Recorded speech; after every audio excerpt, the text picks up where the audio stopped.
자, 우리 기독교 교리는 너무 쉽게, 이렇게 너무나도 아쉽게 벗어나 있습니다. 어떤 점이 벗어나 있냐면 그 핵심 근거가 사실이 아니라는 거죠. 우리 기독교 교리가 하나가 있다면 그 교리를 떠받치는, 이 교리는 이래서 이럴 수밖에 없다라고 얘기할 때 그 근거 자체가 뚜렷하고 사실이어야 하는데 그것이 성경적이지가 않다는 거예요. 성경적이지가 않다. 그래서 지금 문제는 어떤 의도에 의해서 짜맞추어졌다라고 하는 것을 뿌리칠 수가 없다는 거예요. 우리 현재 기독교 교리가, 특별히 개혁주의 그 구원 교리가 어떻게 만들어졌는가? 어떤 의도에 의해서 짜맞추어졌다. 성경이 말씀하시는 그 내용에 그냥 전적으로 부합되는 게 아니라 이미 앞전 시간에 말씀드렸던 대로 성경을 향해서 배타적이다.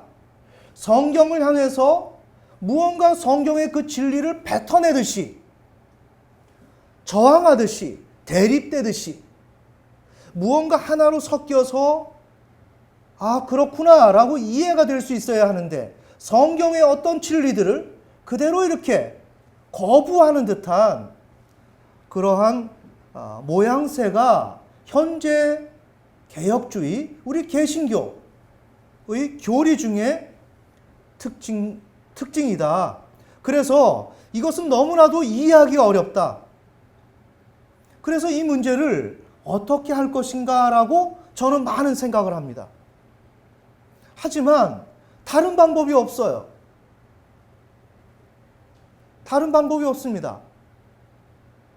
이게 웬만한 문제여야 그냥 이게 넘어가든지 차이가 있을 수 있다라고 얘기할 수 있는데 이건 차이로 극복될 수 있는 문제가 아니다.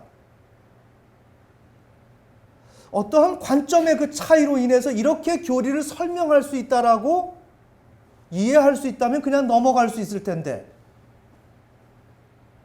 특별히 구원에 관한 교리는 한 인간의 관점에 의해서 만들어지는 것이 아니라 성경적 근거를 가지고 만들어져야 하는데 성경적 근거와 성경적 사실과 이 교리를 떠받치고 있는 그 주장하는 그런 어떠한 그 내용이 너무나도 일치가 안 되고 다르다는 거죠. 그래서 지금 그 구원 교리의 그 핵심 근거가 사실이 아님을 우리는 있는 그대로 다룰 수밖에 없다. 조금 이해가 되시나요? 자, 그래서 오늘은 개혁주의 신학의 허구성 두 번째 시간, 자유의지, 마틴 루터의 입장에 의해서 내용을 좀 한번 살펴보겠습니다.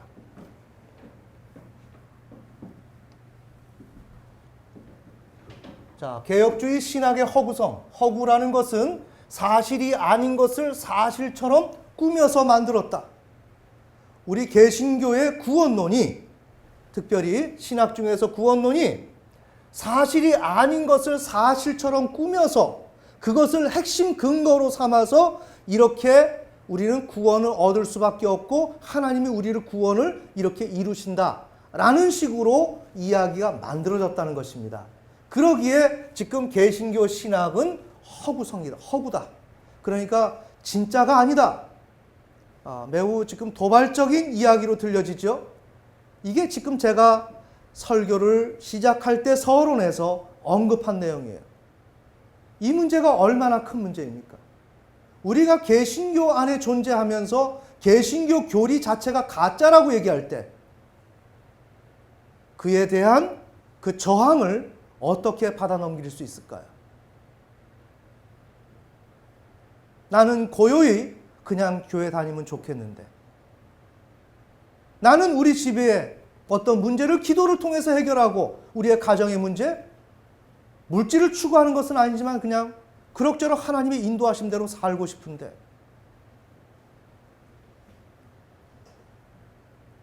개신교 신학의 그런 허구라고 하는 허구성이라는 내용으로 개신교 신학 자체가 가짜다라고 얘기한다면 그것을 가지고 내가 일평생 동안에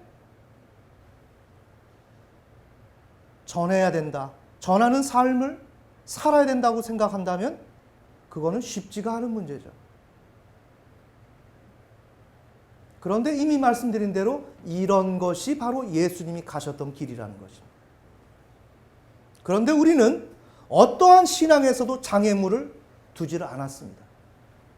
다 가공적인 신앙생활이었고 다 인간적인 신앙생활이었습니다. 거의 비슷합니다. 그래서 예수님과 예수님의 그러한 제자들, 사도들이 걸어갔던 길은 우리와 엄연히 다르다는 것을 우리는 분명히 깨닫지만 그건 우리는 그때는 그때고 지금은 지금이다라고 우리는 생각을 하죠. 그러나 분명한 것은 지금 우리의 신앙생활은 다 가짜다. 하나님과의 어떤 의미 전달이 되어 있지 않고 하나님과 관계가 끊어진 상태 속에서 인간이 이렇게 신앙생활하면 되겠지라고 생각을 하면서 하는 것이 오늘 우리의 신앙이다. 그런데 지금 오늘 우리 교회 가운데서는 하나님께서 우리에게 진짜 신앙의 그 사명을 주고 또한 우리가 바꿔보니 이게 황당해 보이기도 하고 이걸 어떻게 이렇게 가는 게 신앙인가? 라고 하면서 되묻게 되는 현실이 주어진다는 거죠.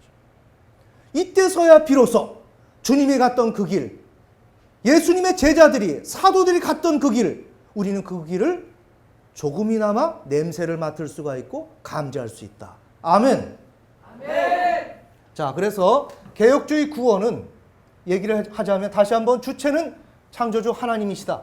대상은 인간이고 그 특징으로서는 인간의 역할이 없다. 자, 이유는 마틴 루터의 입장인데 전적 타락한 인간은 동일하게 전적 타락했다. 그 다음에 영적인 죽음의 상태에 놓여져 있다. 그래서 자유의지가 훼손되어 있다. 그래서 대안이 절실히 필요하다.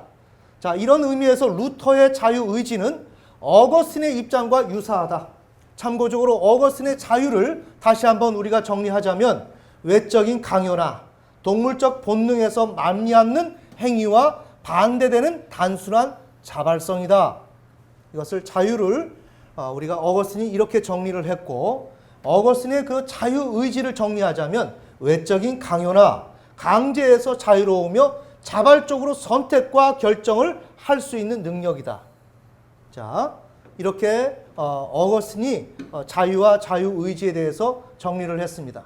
자, 이렇게 될 때 루터의 자유의지는 어떻게 되는가? 1525년 12월 노예의지론을 이렇게 발간을 했습니다.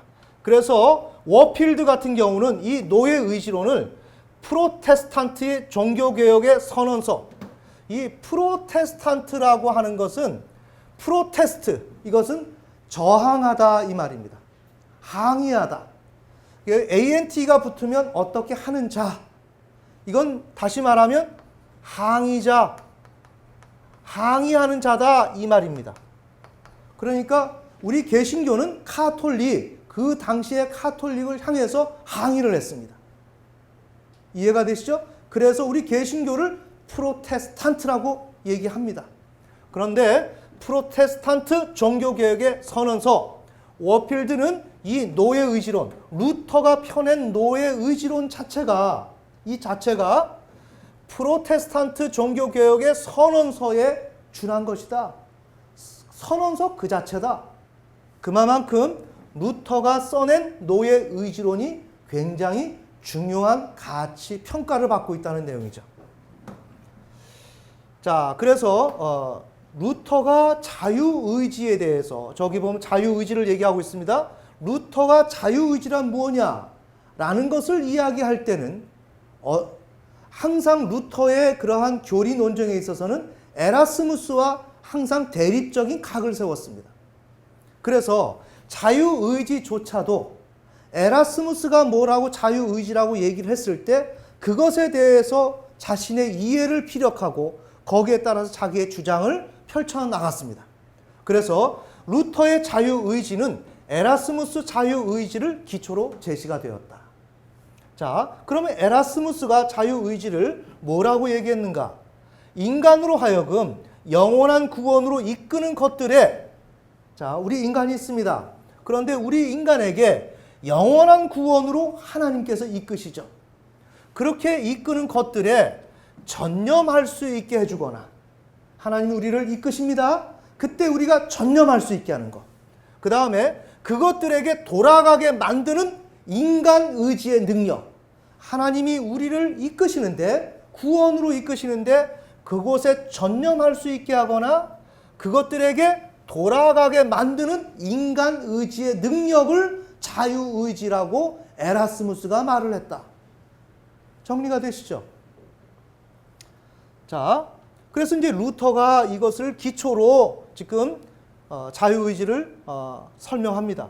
이때 상기의 인간 의지의 능력, 여기 인간 의지의 능력, 자유의지, 인간 의지의 능력이 돌이키게 하거나 전념할 수 있게 한다는 것은 실제적으로 원하거나 원하지 않음을, 자, 영원한 구원으로 이끄는 것들에 대해서 전념하거나 그것들에게 돌이킨다는 것은, 다시 말하면 원하거나 원하지 않음을, 택하거나 거부함을 인정하거나 인정하지 않음을 뜻하는 것이다. 그거와 동의어다. 따라서 인간 의지의 능력은 의지 자체의 행위다. 이른바 자유의지다. 이렇게 루터는 에라스무스가 자유의지는 무엇이다 라고 설명한 것에 대해서 그것에 준하여 자신이 보충으로 설명하는 양식으로 자유의지를 정의를 했습니다. 자, 이렇게 되면 루터는 자유를 어떻게 생각하는가?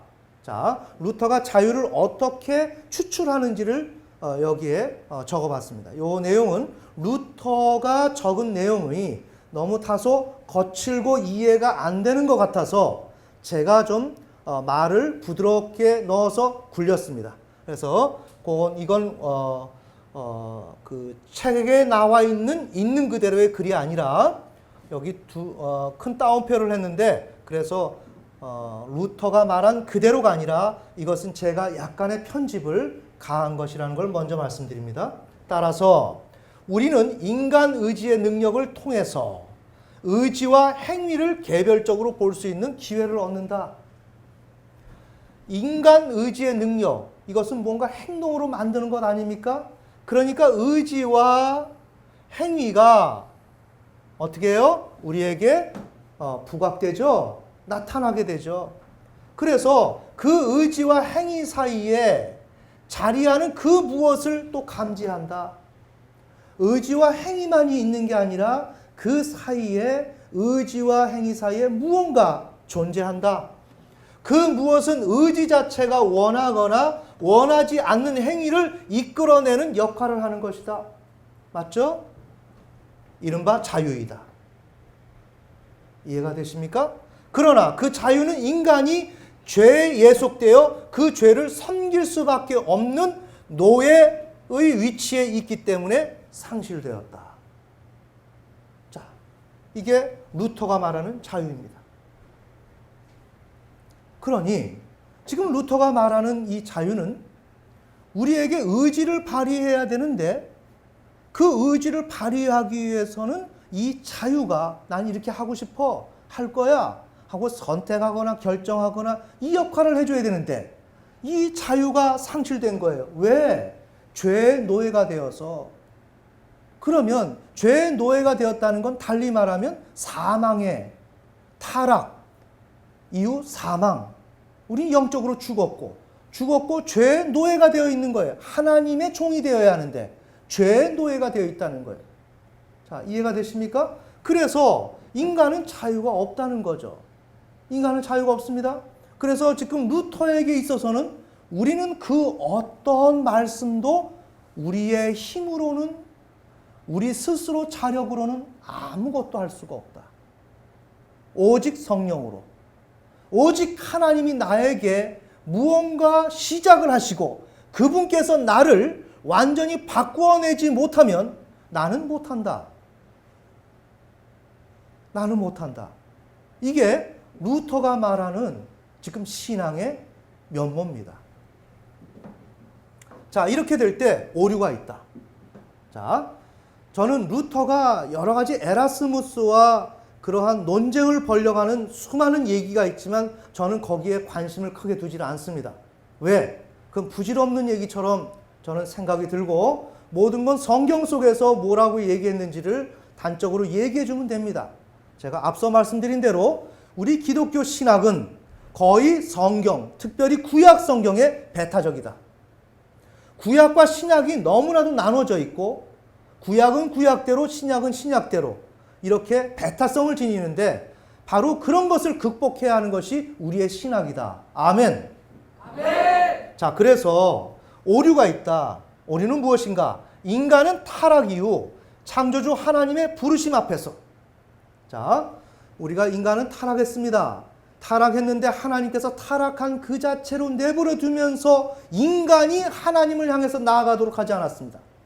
타락된 상태 속에서 언제나 아담과 하와가 타락되었어도 너 뭐하냐? 너 어딨냐? 라고 하시면서 하나님이 먼저 찾아오십니다. 아멘.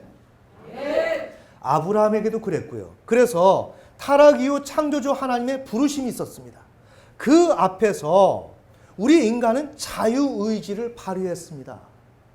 우리가 지난 시간에 살펴본 대로 예배소서 2장 1절로부터 5절, 인간이 예수님을 통하여 예수님의 그 부활과 함께 우리가 거듭나는, 다시 살아나는 그 역사가 있어야만 인간은 의지를 가질 수 있다라고 하는 게 우리 개신교의 주장인데, 그거 이전에 구약에서 벌써 창조주 하나님의 그 부르심 앞에서 인간은 거듭나지도 않았는데도 불구하고 자신의 그 자유의지를 발휘하여 창조주 하나님을 인정, 경외, 순종함으로써 창조주 하나님으로부터 의롭다함을 여김을 받았다는 사실이죠. 매우 중요하죠. 네, 십자가를 믿고 의롭다함을 받은 게 아니라 창조주 하나님과의 관계 속에서 어때요? 아담과 하와는 하나님의 그 말씀하시는 것을 제대로 알아듣지 못해서 곁길로 갔지만, 예를 들자면 아브라함은 하나님이 그 말씀하시는 것에 그대로 반응해서 자신의 의지가 지금 출현하고 있다면, 그 전에 어떻게 해요? 의지가 출현하기 위해서는 의지의 자유가 선택하고 결정하는 일이 있었죠. 아멘. 아멘. 그렇게 하면서 하나님과의 관계 속에서 아브라함은 하나님으로부터 의롭다함을 얻었다는 거예요. 자, 이런 과정이 이미 존재한다는 거죠. 그렇게 됨으로 말미암아 하나님 앞에서 의로우니 이 윤리적인 의무를 이행했으니 하나님과 인간은, 아브라함과 하나님은 관계가 회복이 되었다. 즉 창조주와 피조물 사이에 이루어져야 될 그 관계가 이루어졌다. 자, 그러니까 모든 만물을 없는 것을 있게끔 하고 불가능한 것을 가능하게 하는 그 하나님과 연결이 돼서 관계가 회복되었으니, 아브라함이 비록 아담의 후손으로서 영적으로 죽어있는 존재를 할지라도 이제 그 창조주 하나님과 연결되었으니 어떻게 되겠어요? 이제는 산 자가 되었다. 아멘. 아멘. 죽은 자의 실존에서 산 자의 실존으로 이동했다. 따라서 루터가 인간의 타락 이후 사망에 처하여 죄에 예속된 결과 의지의 자유를 기능 발휘할 수 없다는 것은 전혀 근거가 없는 주장이다. 이해가 되시나요? 지금 루터가 말하는 것은 근거가 없다. 자, 제가 말씀드리는 것이 이 사실이 우리 개혁주의 구원론의 기초인데 이 기초가 납득이 안 간다는 거예요. 이 기초가 이해가 안 간다는 거예요. 누구의 기초? 지금 예를 들자면 루터. 인간은 의지가 없다. 인간은 자유가 없다. 의지는 있습니다. 근데 의지의 자유가 없다. 그러니 인간은 하나님께서 이 자유를 회복시켜 줘야만 인간은 구원을 얻을 수가 있고 신앙생활할 수 있다라는 것이 개혁주의 교리의 파운데이션인데, 이 기초 자체가 올바르지 않다는 거예요. 이 기초 자체가 거짓이라는 거예요. 이것을 어떻게 이해하느냐 말이에요. 이 문제를 어떻게 다루느냔 말이에요. 이것이 거짓이라면 인간이 해야 되는데도 불구하고 안 하는 것이 나타나고, 하나님과 구원은 하나님과 인간이 협력을 해서 구원을 이루어야 된다는 논리로 가는 것인데, 이렇게 되면 이 개혁주의 구원론은 진정으로 방주가 될 수가 없고 구원의 그러한 구원으로 인도할 수 있는 지침이 될 수가 없다는 거죠. 아멘. 아멘. 매우 중대한 문제라는 것입니다. 자, 그래서 루터는 이렇게 인간은 죽어서 의지가 상실된 상태다라고 얘기하지만 예수님은 뭐라고 말씀하시는가? 아니야. 자, 우리가 여기까지는 아브라함이 이렇게 내가 말씀드릴 땐 살았다고 말씀드렸죠. 근데 예수님도 아브라함도 살았다고 얘기를 하는 거예요. 아시겠습니까? 이거 굉장히 중요합니다. 아브라함이 거듭나지도 않았는데 살았어요. 아브라함, 이삭, 야곱. 이걸 분명히 예수님이 신약 시대에 증거를 해주셨어요. 그 다음에 아브라함, 이삭, 야곱이 그는 죽었지만 그는 살았다.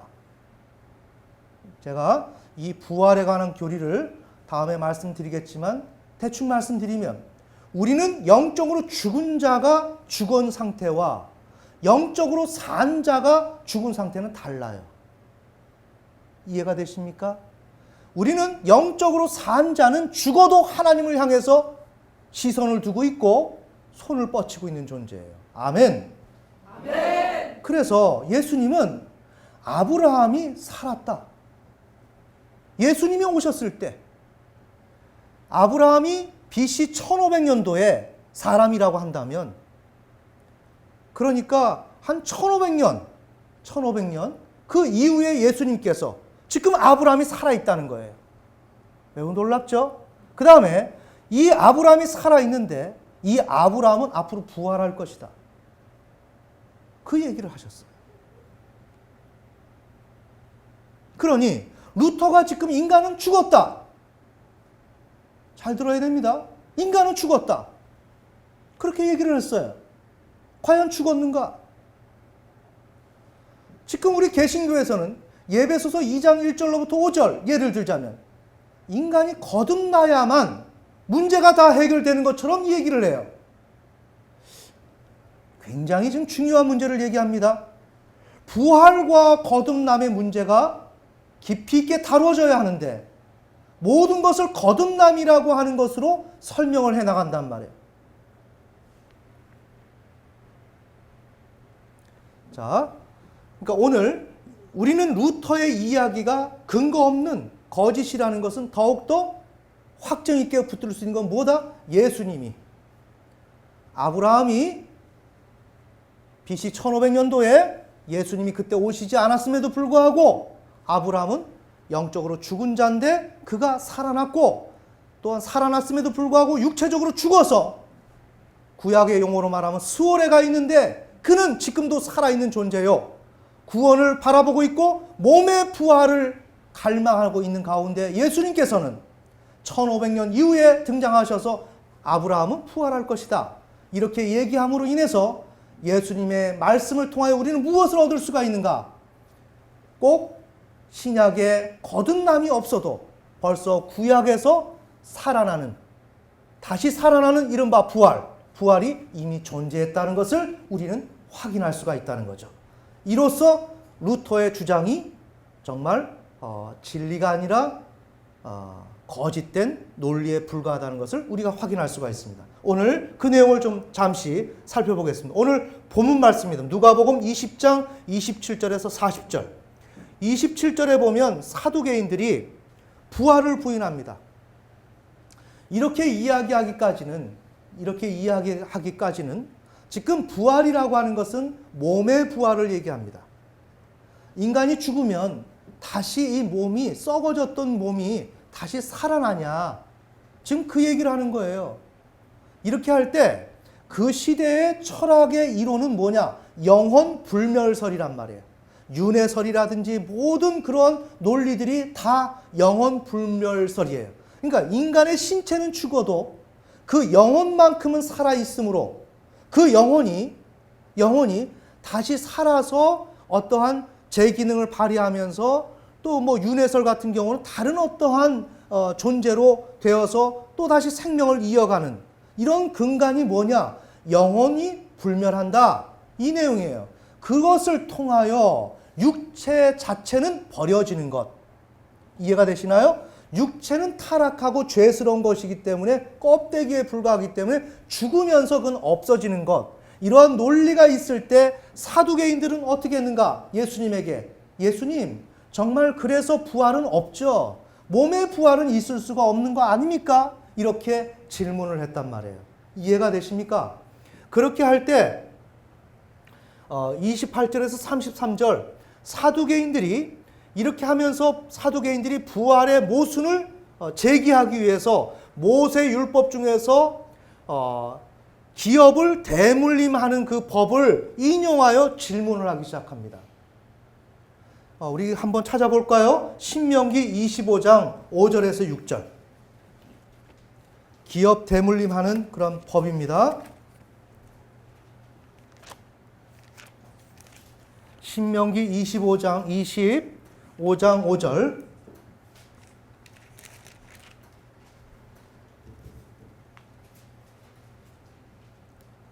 5절 6절. 자, 다 찾으셨으면 한 목소리로 크게 읽겠습니다. 시작. 형제들이 함께 거하는데 그들 중 한 명이 죽고 아이가 없거든 그 죽은 자의 아내는 밖에서 남에게 시집가지 말 것이요 그녀의 남편의 형제가 그녀에게로 들어가 그녀를 아내로 취해 남편의 형제된 의무를 그녀에게 행할 것이며 이로써 그녀가 낳은 맏아들이 죽은 그의 형제의 이름을 잊게 하여 그의 이름이 이스라엘에서 끊어지지 않게 할 것이니라. 네. 그러니까 형제들이 함께 거하는데 그중 한 명이 죽고 한 명이 이제 결혼했어요. 결혼했는데 죽었습니다. 아이도 남겨두지 않고. 그러면 어떻게 대를 못 물려주죠. 아이가 후손이 있어야 되는데. 그러니까 그 죽은 자의 아내는 외부 사람과 결혼하지 마라. 결혼하지 말고 그 가정의 형제와 결혼해라. 그 내용이에요. 이 내용이 지금 오늘 누가복음 본문이죠. 자, 우리 누가복음으로 다시 갑시다. 20장 27절부터 제가 읽겠습니다. 그때 부활이 있음을 부인하는 사두개인들 중의 어떤 자들이 와서 그분께 물어 이르되 선생님이여 모세가 우리에게 써주기를 어떤 사람의 형이 죽되 지금 이게 우리 지금 신명기 25장 5절에서 6절의 내용이죠. 죽되 아내를 둔 채 아이가 없이 죽으면 그의 동생이 형의 아내를 취하여 참 이게 불편한 내용들인데 형이 죽었어요. 아이 없이 죽으면 그럼 형수와 그러니까 형 동생과 이렇게 삼촌과 이렇게 결혼하는 거예요. 그렇게 되어 있습니다. 그의 동생이 형의 아내를 취하여 자기 형에게 씨를 일으킬지니라 하였나이다. 그러므로 7 형제가 있었는데 첫째가 아내를 취하였다가 아이 없이 죽었고 둘째도 그녀를 아내로 취하였다가 아이 없이 죽었으며 그러니까 또 셋째하고 또 형수하고 또 그렇게 결혼해야 되겠죠. 셋째도 그녀를 취하였고 7이 또한 그와 같이 하여 그들이 아이를 남기지 아니한 채 다 죽어버렸어요. 다 죽었습니다. 그리고 맨 마지막에는 그 여자 형의 아내인 그 형수도 죽었어요. 자, 그런즉 그 7 사람이 그녀를 아내로 취하였으니 부활 때에는 그녀가 그들 중에 누구의 아내가 됩니까?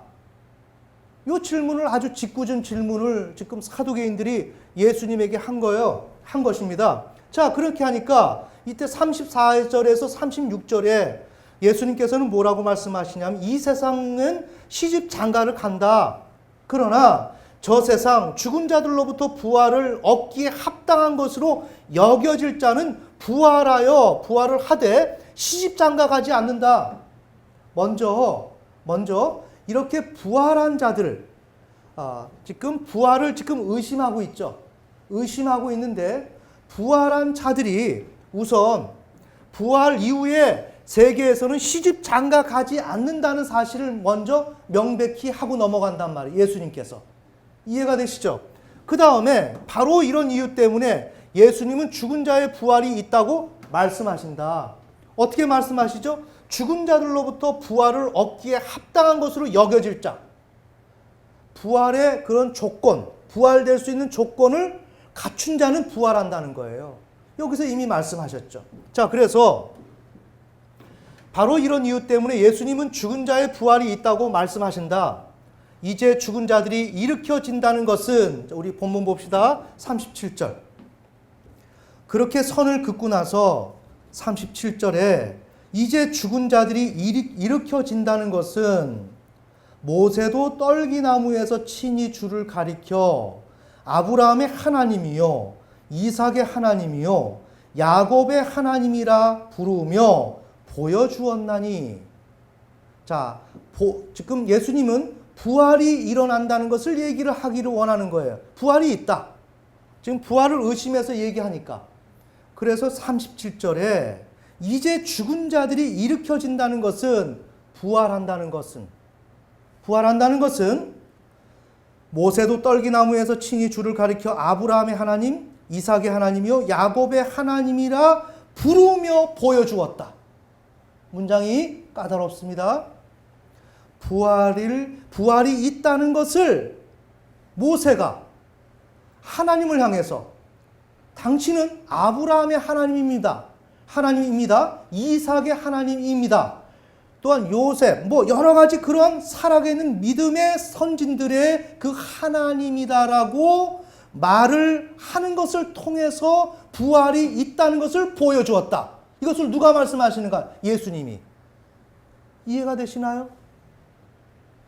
자, 이렇게 됐을 때 제가 먼저 말씀드리는 것은 이렇게 하나님께서 지금 모세가 하나님에게 아브라함의 하나님이요 라고 얘기했던 것은 그런 내용 속에서 아브라함이 살아있다는 것을 얘기하는 것이다. 왜? 하나님은 산자의 하나님이기 때문에. 아멘.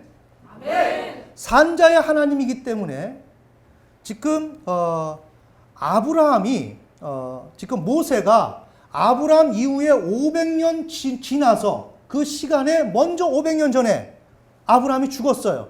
죽었는데도 불구하고 지금 모세는 아브라함이 죽지 않았다는 것을 알고 있어요. 어떻게? 영적으로 죽지 않았어요. 그래서 아브라함의 하나님이라고 얘기하는 거예요. 왜? 하나님은 산자의 하나님이심을 알았기 때문에. 아멘. 그래서 아브라함은 이와 같은 맥락 속에서 살아 있었습니다. 살아 있었고 그는 살아 있는데 구약의 신자들은 육체가 영적으로 살았습니다. 그런데 그가 어떻게 됐습니까? 죽었죠. 모세 이전 500년 전에 죽었단 말입니다. 죽었는데 그럼 아브라함이 죽어서 영적으로 살았지만 그냥 가만히 있느냐? 아닙니다. 그는 살아 있습니다. 육체적으로는 죽어 있지만 살아 있고 구원을 갈망합니다. 아멘. 그렇게 구원을 갈망하는 그에게 하나님은 어떻게 하시는가? 부활을 시킵니다. 어떤 부활? 몸의 부활. 알겠습니까? 그래서 37절에 이제 죽은 자들이 일으켜진다는 것은 모세가 이러이러한 과정을 통하여 보여주었다. 하나님이라고 부르며 보여주었다. 부활한다는 것을 보여주었다. 이해가 되시나요? 네. 아브라함이 살아있다는 그 자체. 그러나 영적으로 살았지만 육체적으로 죽어서 지금 이 세상에 없지만 그는 여전히 산자다. 그 여전히 산자지만 그는 항상 이스라엘의 신앙은 부활 신앙이기 때문에 살아서도 살기를 원하고 죽어서도 살기를 원하는 게 이 신앙이다. 그래서 살기를 원한다. 하나님 앞에 갈망한다. 구원을 기다린다. 몸의 부활을 기다린다. 그때 하나님께서는 때가 되면 그를 일으켜 세우신다. 아멘. 이게 부활이란 말이에요. 그래서 예수님께서는 사두개인들이 부활이 있음을 부인할 때 부활이 있다라는 것을 설명했다는 거예요. 그럼 저는 오늘 이 내용을 왜 얘기하는가? 부활이 있다라고 예수님께서 말씀하시는 과정 속에서 우리가 발견할 수 있는 사실은 뭐다? 아브라함은 살았다. 아멘.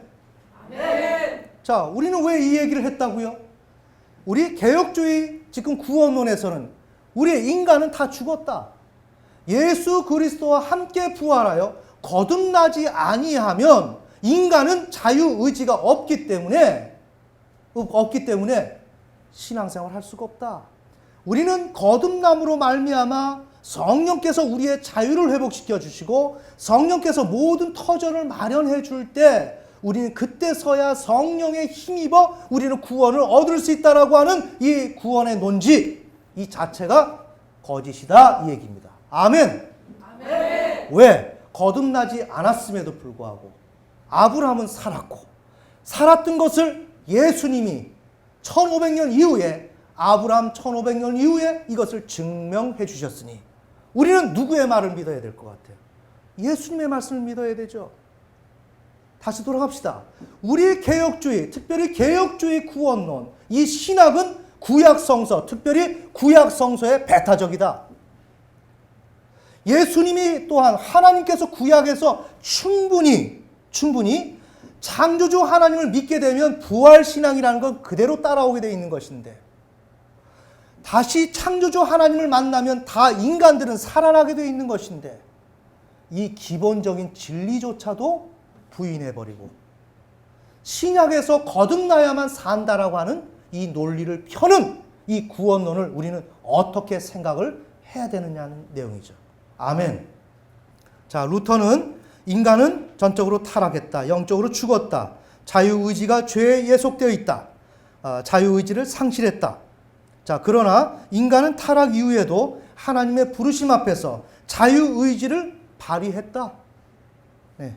그 다음에 창조주 하나님께 그러면서 의롭다 하심을 얻고 관계가 회복되어서 그 창조주 생명의 근원이신 하나님을 만남으로 말미암아 다시금 살아났다. 아멘. 아멘. 그 사례를 아브라함의 사례를 통하여 모세가 하나님을 향해서 아브라함의 하나님이여 라고 불렀던 그것이 다시 부활이 있다는 것을 모세가 그 하나님을 아브라함의 하나님이라고 부르는 가운데 보여줬다라고 예수님이 설명하셨다는 거죠. 아멘.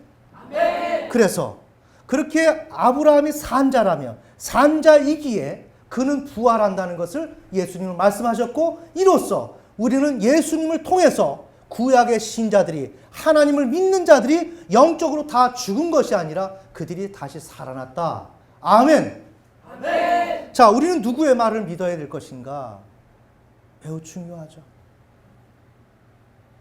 한 인간의 루터의 그 신학자, 오늘 우리 개신교 그 신학이 말하는 그 말대로 인간의 자유의지는 상실되었다. 왜? 인간은 죽었기 때문에. 그리고 그런 결과를 통하여 그런 그들이 예수님을 통하여 우리가 거듭난 우리들은 인간 스스로는 할 수 있는 것이 아무것도 없고 하나님께서 성령님께서 우리를 거듭나게 만드시고 자유의지를 회복시켜 주어서 그때서야 바로 회개가 일어나고 신앙이 일어난다라고 얘기를 할 때 지금 오늘 우리가 다룬 문제와 차이가 엄청나게 일어난다는 거죠. 아시겠습니까? 이 차이를 이들이 감당을 하겠느냐? 이 차이를 저들이 어떻게 감당을 하겠는가? 인간이 해야 될 것이 분명히 있음에도 불구하고 하나님께 모든 것을 떠맡기고 구약으로부터 이렇게 영적으로 죽은 자들이 수없이 살아났고 그 본향을 바라보며 죽음과 어떤 고난이라도 감당하고 나갔던 사람들이 믿는 자들이었는데 아멘. 아멘. 이런 사실들을 다 묵살해버리고 인간이 해야 될 역할들을 다 없애버린 이들의 책임이 얼마나 크냐 이거예요. 자, 이렇게 될 때 우리가 이러한 문제를 다루지 않을 수가 있는가? 이 문제를 다루지 않을 수가 있는가? 지금 우리가 더 들어가면 여기에는 인간의 꾀가 있는 거예요. 누누이 말씀드리지만 하나님을 인정하고 싶지 않거든요. 인간은 자기 머리 위에 누군가를 두는 것을 제일 싫어해요. 내가 주장을 하고 내가 다스리는 것이 제일 좋지. 누가 나에게 시키는 거 제일 싫고요. 나를 압제하는 것 같은 느낌 들 때 제일 못하는 거예요. 인간이 무엇을 해요? 인간은 하나님만큼은 인정하고 싶지 않은 거예요. 입으로는 얘기를 하지만 창조주 하나님은 벌써 아웃시켜놨어요. 그러면서 지금 인간은 예수 그리스도의 십자가를 불러다 놓고 거기에서 지금 유야무야 흐트러 놓고 신앙의 그 본질 자체를 희석시켜 놓고 엉뚱한 방향으로 지금 신자들을 이끌고 가고 있는 거예요. 아멘. 문제는 이런 신학자들의 의도가 괘씸죄에 해당된다는 겁니다. 이 신학자들의 의도가 악하다는 것입니다. 이것이 바로 많은 사람들이 구원을 얻을 수 있음에도 불구하고 구원을 얻을 수 없도록 구원을 막는 장치를 이러한 구원론, 신앙을 통해서 만들어 놨다는 거죠.